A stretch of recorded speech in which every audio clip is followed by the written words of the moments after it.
बिस्मिल्लाहिर्रहमानिर्रहीम। मैं उमर डार की बेटी हूँ। बिस्मिल्लाहिर्रहमानिर्रहीम। मैं उमर डार की बेटी हूँ। और सबसे पहले मैं ये कहना चाहती हूँ कि शर्म आनी चाहिए पंजाब पुलिस को कि जिस बेहूदगी और जिस बेशर्मी के साथ उन्होंने मेरे बाबा को अगवा किया है कैफे लांतों के बाहर से, और कैफे लांतों को कि उनके पास इस चीज की फुटेज मौजूद है लेकिन उसके बावजूद वो एविडेंस को हाइड करेंगे। दूसरी बात मैं ये यहाँ पे कहना चाहती हूँ कि मेरे बाबा को अगवा करने का मकसद ये कि मेरी दादो इलेक्शन से स्टेप डाउन कर जाए, मगर मैं ये बात यहाँ पे वाज़ह कर दूं कि मैं और मेरे घर की तमाम खवातीन मेरी दादो के साथ खड़ी हैं, इमरान खान के साथ खड़ी हैं इस हक और सच की जंग में।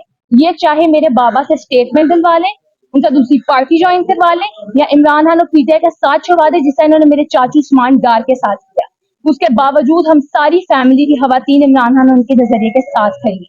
ये मुल्क अब बदल चुका है, ये नौजवानों का मुल्क है, और उन्हीं नौजवानों को रिप्रेजेंट करते हुए मैं ये बात करी कि हम इमरान खान और उनके नजरिए के साथ खड़े हैं। इस जबर और जुल्म से आप उनको या उनके नजरिए को खत्म नहीं कर सकते, बल्कि एनीथिंग तो आप हमारे दिल में उनके लिए जज्बा मजीद बढ़ा रहे हैं। जो मेरे बाबा के ऊपर जाली मुकदमात हैं आप उनको पेश करें, वो अपने मुकदमात का सामना करें, उन जाली मुकदमात का उन्हें उनके दफा का मौका दिया जाए। और इस चीज को ये कोई निजाम नहीं है कि आप आते हैं और आप आके लोगों को अगवा कर लेते हैं। लोगों को उनके दिफा का मौका दें, उनको अदालतों में पेश करें। पैगाम है कि अल्लाह ताला उनकी सख्तियां माफ करे और हद